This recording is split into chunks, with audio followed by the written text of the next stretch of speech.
Vamos a continuar entonces con nuestra última ponencia. Esta ponencia tiene un tema bastante controversial, bastante importante, un tema que ha generado muchísimo debate. Esta la trae el doctor Mario Felipe Daza. El tema de la ponencia es la inconstitucionalidad de las funciones jurisdiccionales otorgadas a la Procuraduría General de la Nación en materia disciplinaria. Les hablo un poco del doctor Mario Daza, gran amigo, una excelente persona que tuve la oportunidad de estar con él en un Congreso de Derecho Disciplinario reciente y está estrenando su último libro, el cual ha tratado diversos temas, digamos que no son muy convencionales en el derecho disciplinario tradicionales, son temas de gran impacto en temas de tecnología, en temas de normas blandas, entre otras. Él es abogado especialista en Derecho Disciplinario de la Universidad del Norte, magíster en Derecho Público de la misma universidad y magíster en Derecho del Estado con énfasis en Gobierno y Desarrollo de las entidades territoriales de la Universidad Externado de Colombia, miembro fundador y coordinador académico del Colegio Colombiano de Abogados Administrativistas y del Colegio Colombiano de Abogados Disciplinaristas, escritor, ensayista y divulgador jurídico desde 2009. Ha cursado diversos estudios, seminarios y diplomados en diferentes universidades nacionales e internacionales, docente de especializaciones, de posgrados y demás, y escritor de diferentes libros, ensayos y ponencias acerca de derecho disciplinario. Doctor Mario, para nosotros es un gusto tenerlo acá. Bienvenido a su casa, así sea de manera virtual, pero bienvenido a la alcaldía de Manizales, a esta región cafetera, y así de una vez también aprovecho para resaltar las 170 personas que en este momento están conectadas. Hemos tenido una conexión muy permanente por todos, así que la atención a este importante conversatorio y los diversos temas ha estado muy concentrada. Así que, doctor, lo dejo con este público maravilloso. Bien pueda. Bueno, muchas gracias por la invitación. En especial quisiera agradecerle al alcalde de Manizales, el doctor Carlos Mario Marín Correa, al doctor Cristian David Salazar, jefe de control interno disciplinario, por supuesto a sus organismos de control, entre ellas la Personería de Manizales, también en especial al doctor Oscar Quintero y demás participantes, también al doctor Oscar Villegas, doctor David, etcétera. También quiero saludar al público en general. Bueno, el tema que bien me corresponde aquí hablar un poco en este corto tiempo que tengo, no más de media hora. Voy a tratar de ser conciso frente al tema que quiero desarrollar, que no es otra cosa que la inconstitucionalidad de las facultades jurisdiccionales otorgadas al General de la Nación. Y digo así y pongo el título así sugestivo para que sepan que estoy en desacuerdo en las facultades otorgadas a la Procuraduría.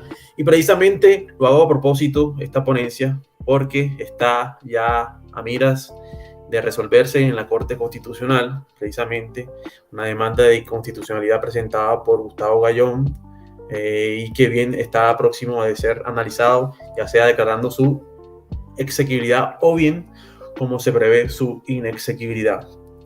Pero ya, digamos, tornándonos sobre el tema de las facultades jurisdiccionales propiamente dichas, yendo al grano, las funciones jurisdiccionales otorgadas a estos organismos de control, podemos decir que ha tenido un criterio de atribución eficiente, que bien ha sido raptada un poco en cuanto a lo que se refiere al artículo 116 constitucional, y bien porque no están fijadas precisamente tal cual como le fueron otorgadas, por ejemplo, a la rama judicial. Si bien se prevé que puede haber organismos, digamos, entidades o bien entidades administrativas o funciones administrativas jurisdiccionales, bien este punto se ha desnaturalizado cuando se le otorgó a partir de la ley 2094 esta atribución, esta competencia a la Procuraduría General de la Nación.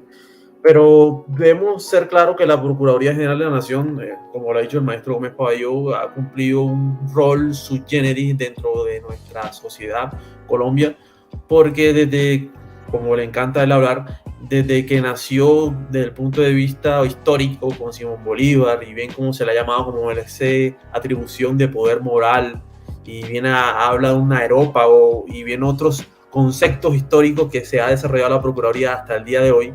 Bien, por esto no podemos decir que puede extralimitarse precisamente, como lo ha hecho muchas veces, al expedir normas blandas, otro tipo de actos administrativos que bien no son acordes a los lineamientos legales, constitucionales y convencionales, tal cual como estamos viendo actualmente.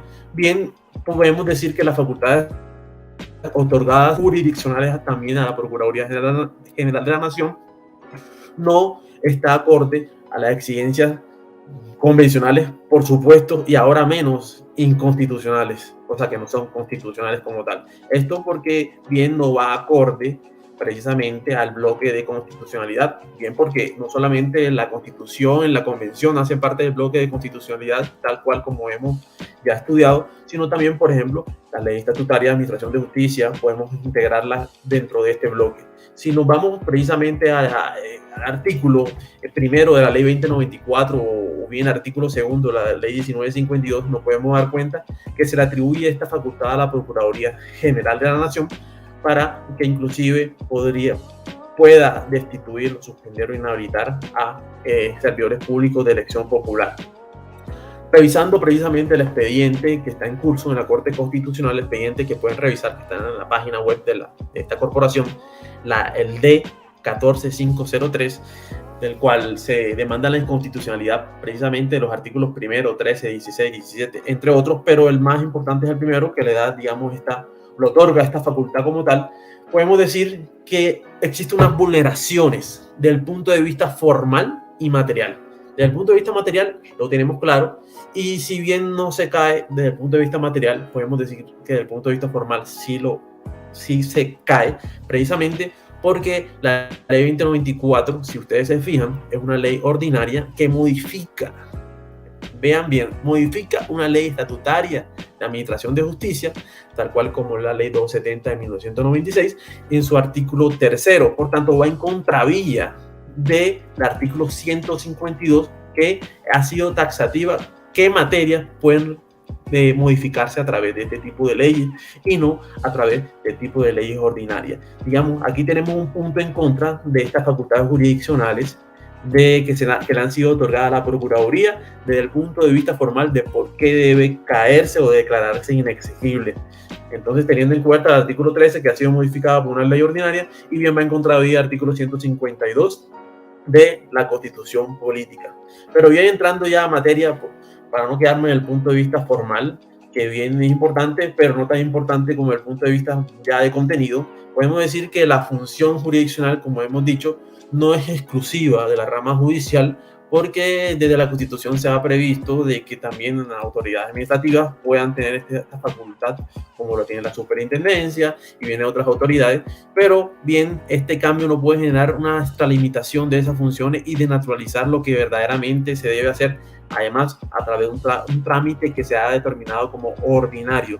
Desde el punto de vista del check and balance y de la separación de poderes desde el modelo constitucional que se ha previsto desde la Constitución del 91, podemos decir que no cumple con estos requisitos, porque si bien las funciones jurisdiccionales otorgadas a la rama judicial, por ejemplo, a la misma Comisión Nacional de Disciplina Judicial o a la Comisión en general de la Disciplina Judicial, podemos decir que las funciones jurisdiccionales administrativas deben ser declaradas, detalladas, deben ser concretas y no tan concretas en la ley como tal. Por tanto, esta es una excepción a la regla constitucional que, si se va a hacer por excepcionalidad, debe cumplir con las competencias necesarias de lo que va a detallarse dentro de esas funciones otorgadas. Por tanto, la ley misma no lo dice. Esa flexibilización que se le ha dado frente a ese principio de separación de poderes, tal cual como se ha ya descrito en varias sentencias de la Corte Constitucional, entre ellas la sentencia C592 de 1992, la C212 de 1994, esa separación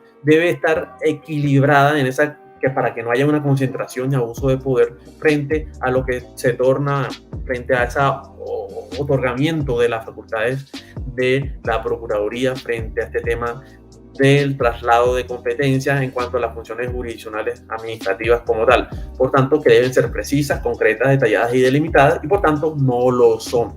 Esto no puede ser entonces, a través de esta ley, convertirse la Procuraduría General de la Nación como un juez ordinario en materia disciplinaria, cuando verdaderamente no lo es, porque esa es una excepcionalidad de funciones jurisdiccionales que no la tiene. Por tanto, no solamente vulnera el artículo 152, el 116, sino también la reserva judicial, y por tanto no tiene competencia si vamos más allá a través de los criterios y los cánones convencionales, que debe ser a través de un juez competente en proceso penal. Ello significaría que tiene, digamos, obviamente una restricción totalmente limitada en cuanto a que, si se declara la inexequibilidad de la norma, no solamente se debe declarar la inexequibilidad de esta norma, sino también tornar el concepto de la separación de roles, aunque no se haya descrito ahí en la demanda, porque bien a través del criterio de unidad de materia debe tornarse también el estudio de otras variables como objeto de revisión. Si se cae precisamente la facultad jurisdiccional de la Procuraduría, también debería delimitarse el tema de la revisión, de recursos extraordinarios de revisión, porque a una autoridad administrativa no le podrían, digamos, en caso tal de que se caiga esta facultad jurisdiccional, no podría, digamos, seguir con el tema de los recursos extraordinarios de revisión, y esta es otra cosa que deben preverse y que viene en la demanda, no se dijo de forma explícita.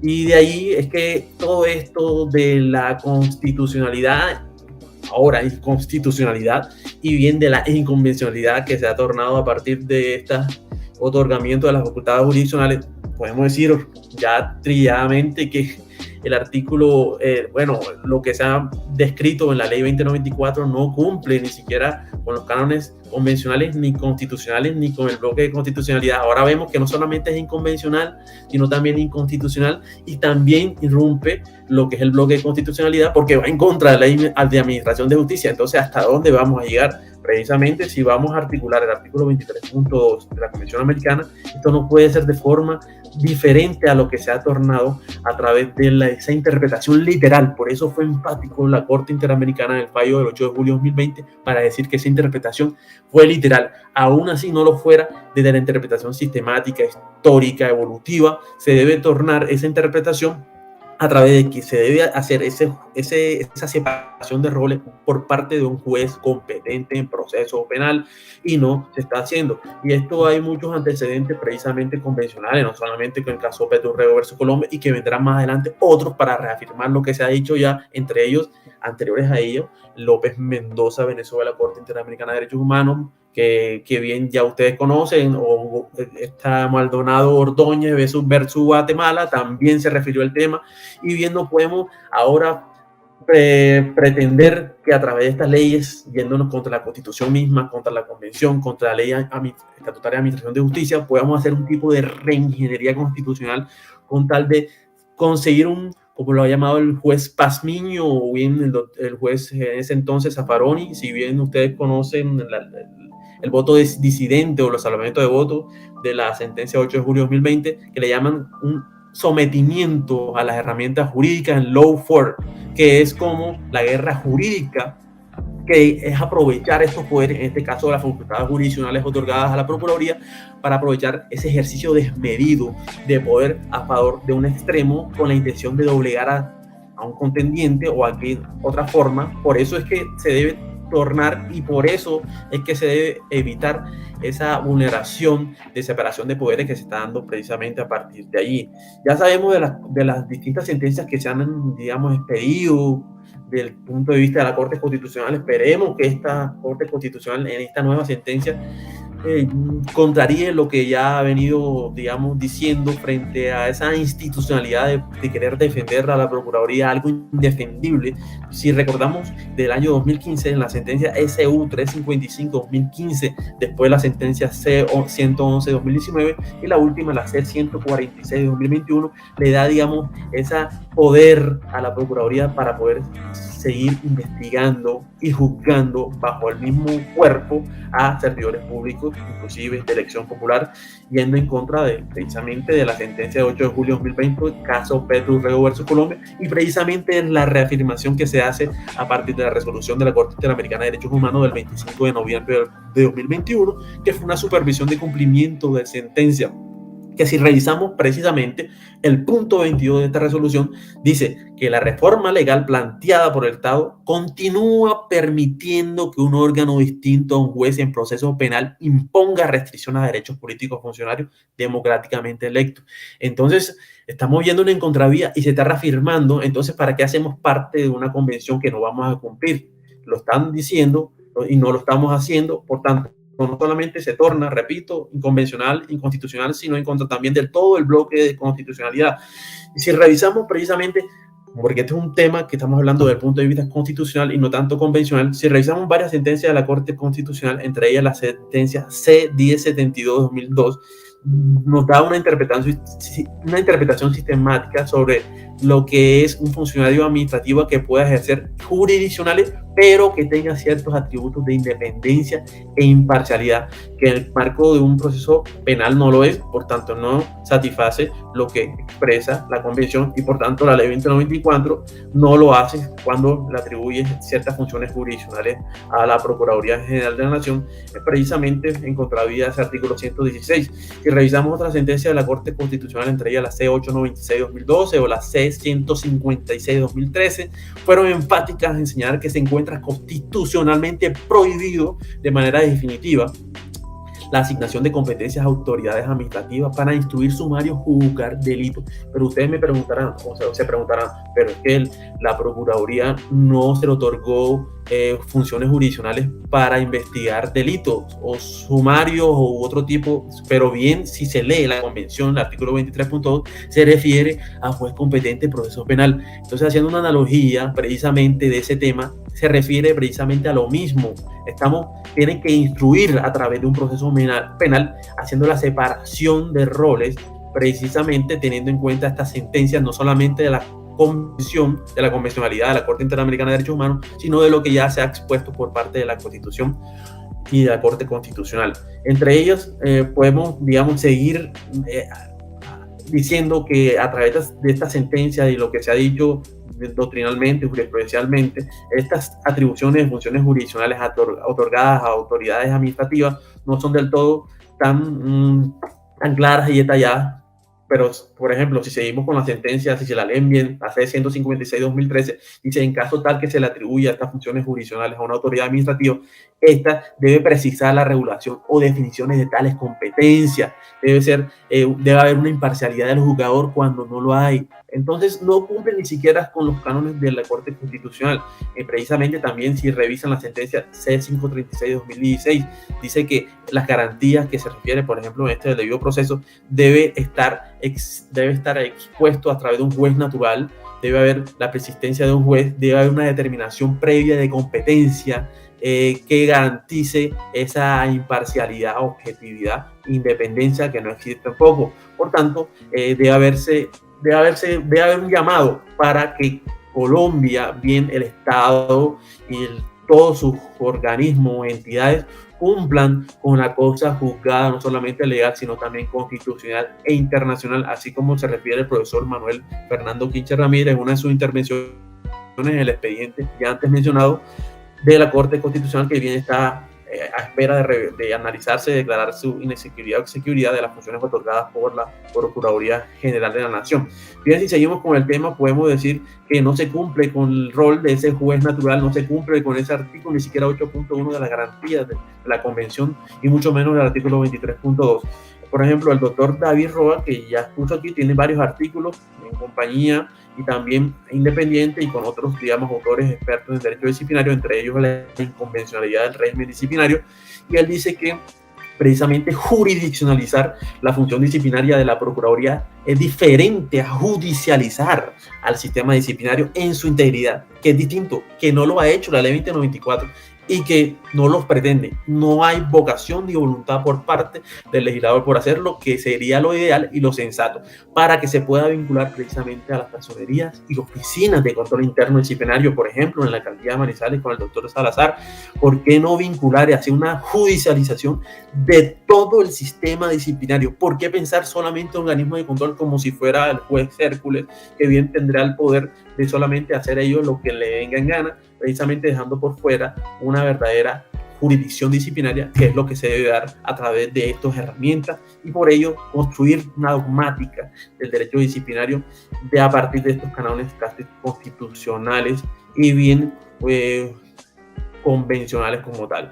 Por eso es que sirve este argumento, sobre todo teniendo en cuenta lo que se ha dicho por parte de la Comisión Americana y bien por parte de la Corte Interamericana de Derechos Humanos, que si se le atribuye esa función jurisdiccional debe ser a través de un juez competente en proceso penal. ¿Y por qué no darle esa facultad a la Comisión Nacional de Disciplina Judicial? ¿Por qué no crear jueces disciplinarios? Y bien, esa vigilancia del artículo 277 de la Constitución, vigilancia superior oficial de los servidores públicos, sea otorgada a a toda, digamos, órgano que cumpla una función disciplinaria de investigación o instrucción, como puede ser la Procuraduría, pero solo está ahí, como puede ser la Personería, pero también vincules a la Oficina de Control Interno Disciplinario en esa instrucción e investigación como acusación a través de un juez competente, un juez natural, que sería en este caso un juez disciplinario, que en segunda instancia sería la comisión sesional o bien la Comisión Nacional de Disciplina según su competencia. Eso es, ya lo tenemos. Lo único que hay que modificar la Ley Estatutaria de Administración de Justicia, y que bien, ya tenemos las herramientas constitucionales para hacerlo y que no lo han querido hacer porque no le ha dado la gana para cumplir con el criterio convencional que bien se ha tornado hoy en día. Y por tanto creo que a través de lo que he dicho aquí, desde el punto de vista formal y desde el punto de vista material, va a declararse la inconstitucionalidad de las facultades jurisdiccionales de la Procuraduría, y por tanto hago un llamado para que el Congreso y bien todas las autoridades y organismos hagan de esta una ley que verdaderamente sea una judicialización y no una jurisdiccionalización de la función disciplinaria por parte integralmente de todos los órganos que la integran, valga la redundancia, para así construir un derecho disciplinario moderno. Muchas gracias. Doctor Mario, una excelente exposición. Muchísimas gracias por sus puntos de vista. Realmente nos dan muchos matices acerca de ese análisis o interpretación que se tiene frente a esta nueva ley. Obviamente, y como todos los asistentes que tienen alguna relación con el derecho disciplinario, sabemos que no ha sido una ley pacífica. Realmente se han dado diferentes interpretaciones acerca de ella, acerca de cómo aplicarla, mucho más para las personerías municipales y las oficinas de control disciplinario, porque realmente ha sido un tema de mucho estudio y análisis. Así que su exposición es muy interesante, y además que van a venir posiciones posteriores de la Corte Constitucional y seguramente la Corte Interamericana para zanjar esta discusión y tener, digamos, claridades mayores frente a algunos tópicos. Además que su planteamiento acerca de esa creación de la jurisdicción disciplinaria es muy, muy interesante. Doctor, muchísimas gracias nuevamente, una excelente exposición, realmente nos da muchas nociones y muchas claridades frente a esto, y que nos maneja el panorama de las dificultades y de las vicisitudes y de los desafíos, como se llama este conversatorio, que se tienen con esa nueva ley 2094. Así que, doctor, muchas gracias, y esté pendiente porque seguimos con la ronda de preguntas. Así que muchísimas gracias a todos los que están conectados ahora, se han mantenido muy bien, muy juiciosos en esta charla. Vamos a comenzar con la ronda de preguntas inicialmente. Vimos que habían muchas preguntas acerca de la transitoriedad de esa ley disciplinaria, de esa nueva ley, de cuando están en etapa de instrucción, que se debe aplicar después del 29 de marzo. Puntualmente, digamos, la siguiente pregunta va para el doctor David Roa Salguero. Es con relación a la consulta que nos hace Fernando Cárdenas Chalarca. Él nos dice lo siguiente: a partir del 30 de marzo, ¿cuál es el trámite que se debe adelantar frente a las indagaciones e investigaciones que se encuentran activas y se iniciaron con la ley 734? ¿Deben cerrarse o continuarse? Y él prosigue: ¿cómo se da cumplimiento al Código General Disciplinario respecto a esas etapas iniciadas con ley 734? Doctor David, ¿me pueda? Es todo suyo el micrófono para que nos responda a esa pregunta. Muchas gracias, Cristian. Me quedé atentamente a escuchar a mis colegas, panelistas, Mario, Andrés y Oscar. Qué maravilloso escucharlos, y de verdad aprende muchísimo de todo esto. Y también me quedé atento a esa pregunta puntual que me están formulando, porque en efecto era uno de los temas que pensaba abordar al final. Sin embargo, dada la premura, el tiempo y darle el espacio a los compañeros, no pude. Y creo que es conveniente aclarar esta situación. Yo creo que muchos operadores jurídicos se quedaron en la ley 1952, en lo que disponía el artículo 263 en cuanto a la transitoriedad de esa norma.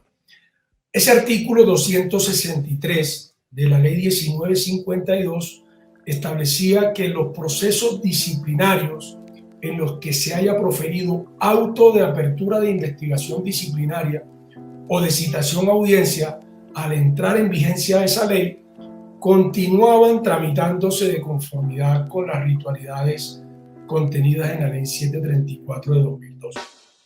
Y las indagaciones preliminares que se encontraban en curso al momento de entrada de la vigencia de esa ley se ajustarían al trámite previsto en la Ley 1952. Yo creo que algunas autoridades disciplinarias se quedaron en ese artículo y no han leído el artículo 71 de la Ley 2094 de 2021. Tanto así que se los digo por experiencia propia. En estos momentos yo me encuentro como abogado litigante y represento a muchos servidores públicos a nivel nacional y es una sorpresa o muy recurrente durante estos días las aperturas de investigación disciplinaria en contra de servidores públicos frente a situaciones o actuaciones donde se encontraban indagaciones preliminares. Entonces, la pregunta es, ¿será que creen que abriendo investigación disciplinaria están evitándose la aplicación de una u otra norma?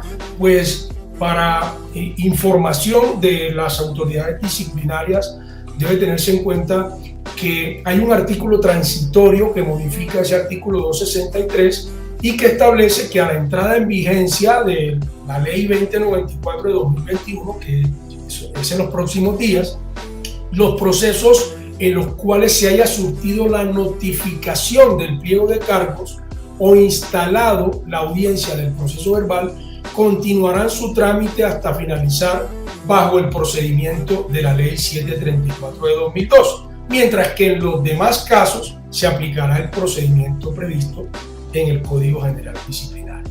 ¿Qué significa entonces? Que a todos aquellos procesos que no alcancen a notificar un pliego de cargos, un auto de citación a audiencia antes del 29, 30 de marzo, continuarán bajo la vigencia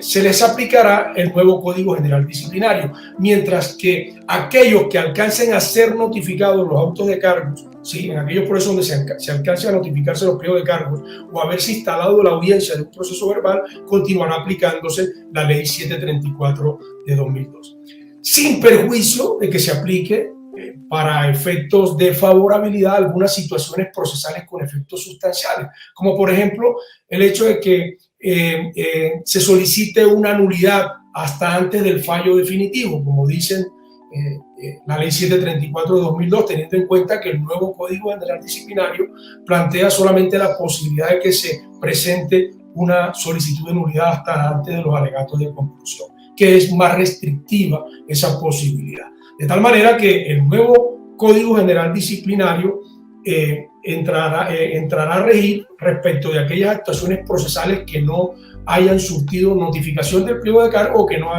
se haya instalado la audiencia dentro del proceso verbal, sin perjuicio de la aplicación favorable por la transitoriedad normativa, es decir, por la entrada en vigencia de una ley que puede resultar favorable en algunos aspectos y que la anterior también pueda resultar favorable al procesado.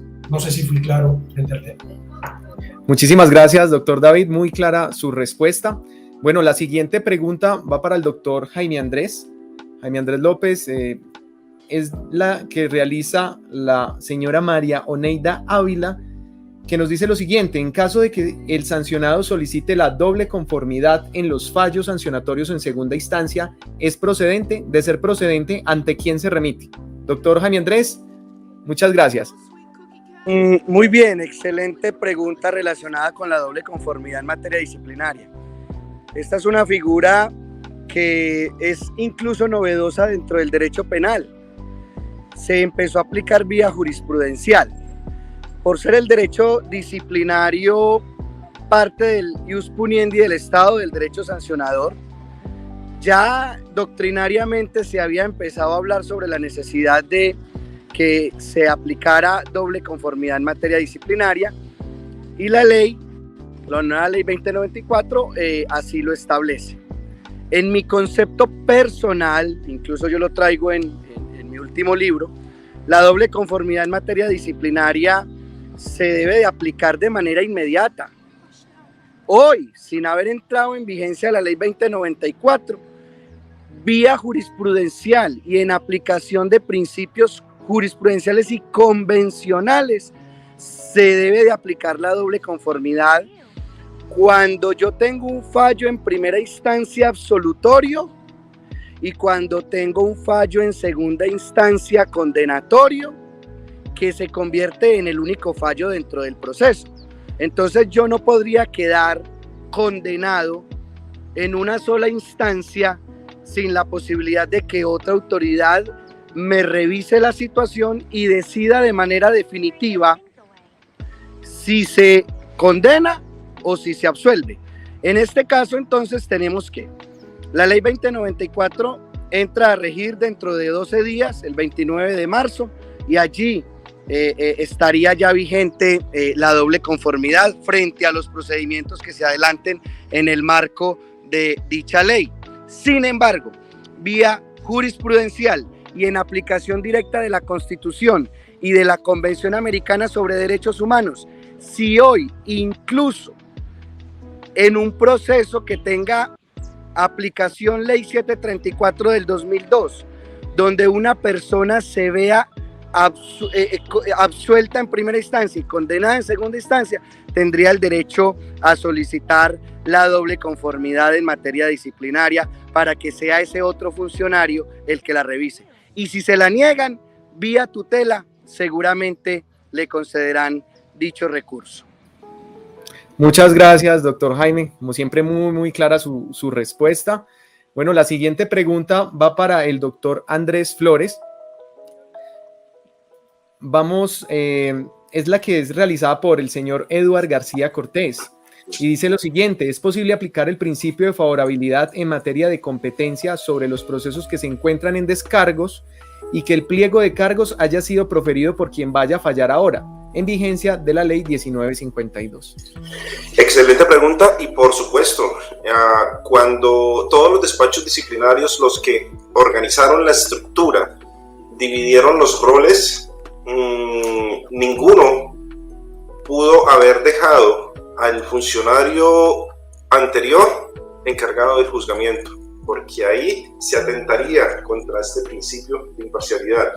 Si en este momento se está adelantando la etapa de juzgamiento o hay pliego de cargos, el funcionario que estuvo al frente de la instrucción automáticamente queda impedido para continuar conociendo del proceso. Y muchos dirán, y lo que dijo David hace un rato, pero es que la norma dice que los procesos que iniciaron continúan con la 734. A la Constitución, la convencionalidad y el principio de favorabilidad, esto no tiene validez. ¿Qué va a pasar con estas personas a las que apresuradamente les abrieron investigación y citaron audiencia? Pues que van a tener la oportunidad de agarrar de ambas normas lo mejor, lo que más les favorezca. Pero en conclusión, la respuesta es: queda impedido para conocer en la etapa de juzgamiento quién fue el instructor del proceso. Muchísimas gracias, doctor Andrés. Muy clara su respuesta. Efectivamente, sí, quedaría impedido.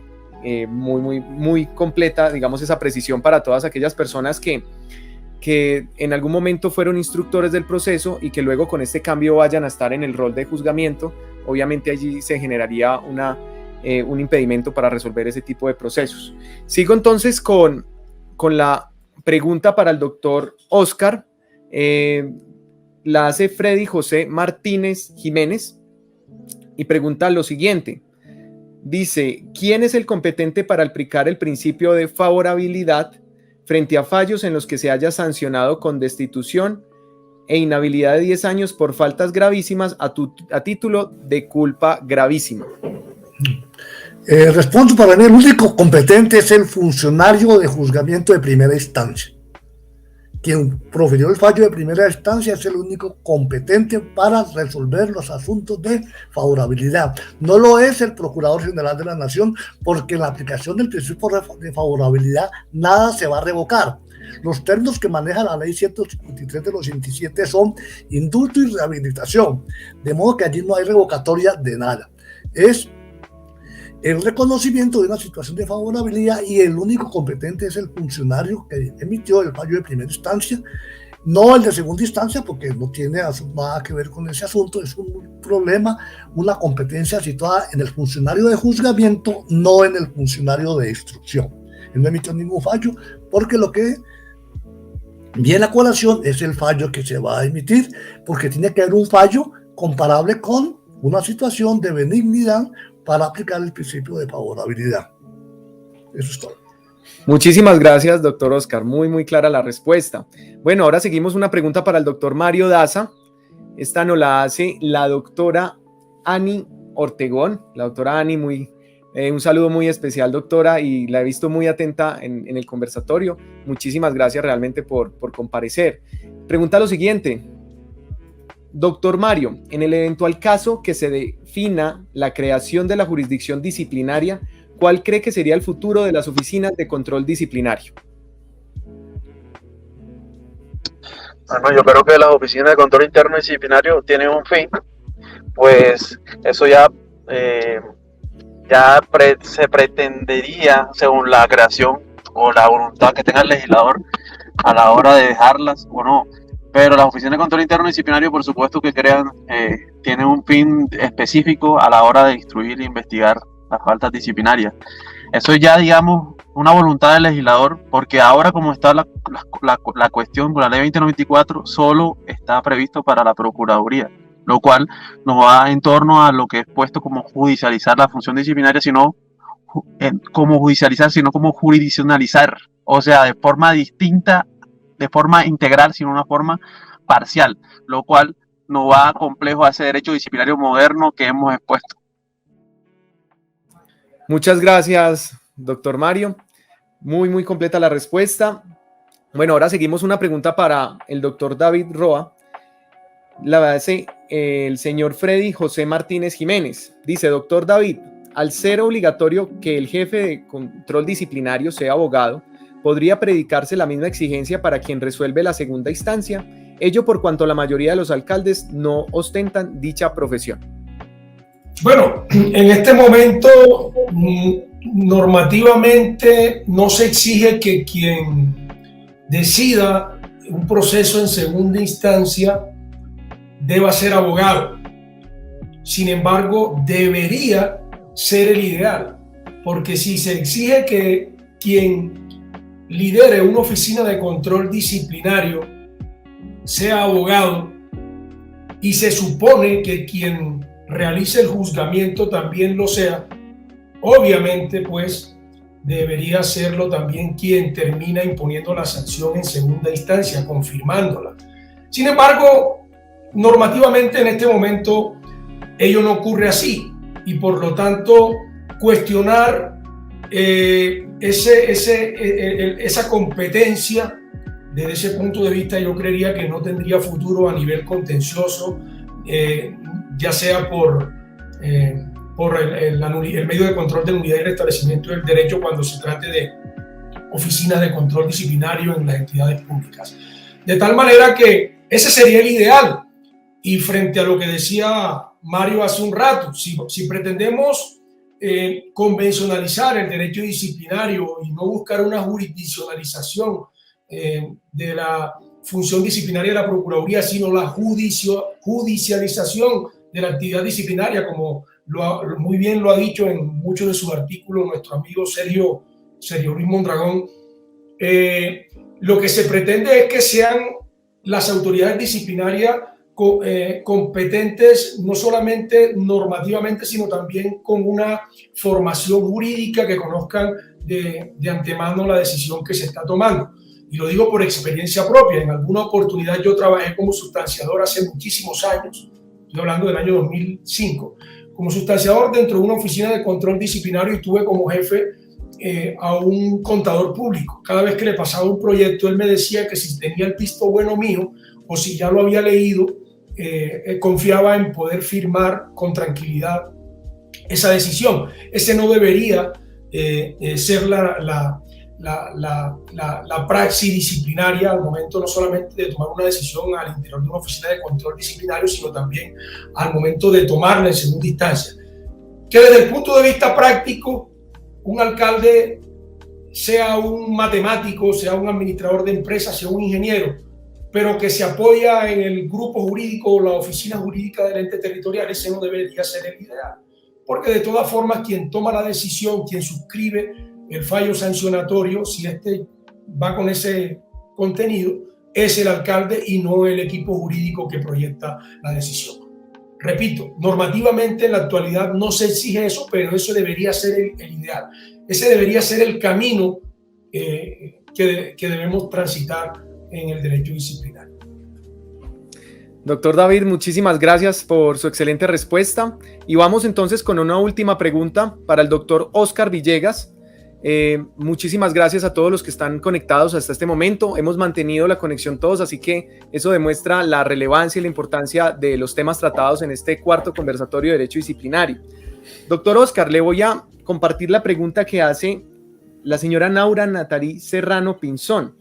Y ella dice lo siguiente: respecto a la confesión, ¿el investigado debe estar acompañado de su defensor de confianza o puedo solicitar que lo acompañe un defensor de oficio o un estudiante de consultorio jurídico?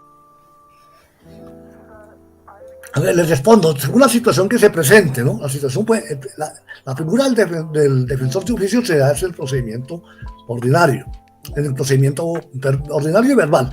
Pero si la confesión se va a dar dentro de la investigación o en la fase y no que carece de abogado, el 227 trae la previsión de que se le da 5 días para que consiga un abogado porque él manifiesta su intención, su deseo, su voluntad de confesar. Si no lo hace, el despacho, como garantía del debido proceso y con mayor razón, como quiera que se trata de una confesión, a través de la figura de un defensor público o de un estudiante de un consultorio jurídico, presenta su confesión y esa confesión es perfectamente válida, legítima. Es perfectamente posible. Aquí me llegó por el interno una pregunta que la quiero responder con tu autorización. Aparte pues de la felicitación de que es destinatario Cristian David por este extraordinario evento, ella pregunta lo siguiente: ¿es posible realizar la notificación del pliego de cargos mediante una autorización no poder dada a otro particular por parte de este? Por supuesto que eso no es posible, aunque esa autorización lo autorizo para que se notifique el pliego de cargo, así sea un abogado, eso no es posible. Tiene que ser a través del otorgamiento de un poder para que ese abogado la represente. En caso de que no lo quiera hacer o no lo pueda hacer, pues le queda muy fácil, autorice para que la notificación se realice vía correo electrónico. Eso es todo, gracias. Muchísimas gracias, doctor Oscar. Ya finalizando este evento, realmente quiero agradecerles a todas las personas que estuvieron conectadas de principio a fin, los que se conectaron en la intermedio y demás. Quiero decirles que este conversatorio se hace gracias a ustedes, realmente a su concurrida asistencia, al interés que mostraron desde un principio por conocer un poco más de estas temáticas de derecho disciplinario y tener de cerca estos exponentes tan maravillosos, todos tan dispuestos a compartir su conocimiento, como lo dije inicialmente, de corazón a corazón. Así que les agradezco muchísimo a todas las personas que estuvieron conectadas en este momento, a los expositores, mil y mil gracias por todo su conocimiento, por este espacio tan maravilloso. Les recuerdo que esta charla, este conversatorio queda grabado en el canal de la Alcaldía de Manizales, en ese canal de YouTube. Entonces, si quieren volver a repasar, hay información que de verdad hay que tomarla con calma, hay que tomarse un café, hay que revisarla nuevamente para poder comprender mucho los matices que se dieron en esto. Entonces, les agradezco muchísimo, bendiciones para todos, que estén muy bien y entonces los dejo y hasta un próximo evento. Próximamente vamos a tener otro evento importante y les estaremos anunciando del mismo. Muchas gracias, que estén muy bien y bendiciones.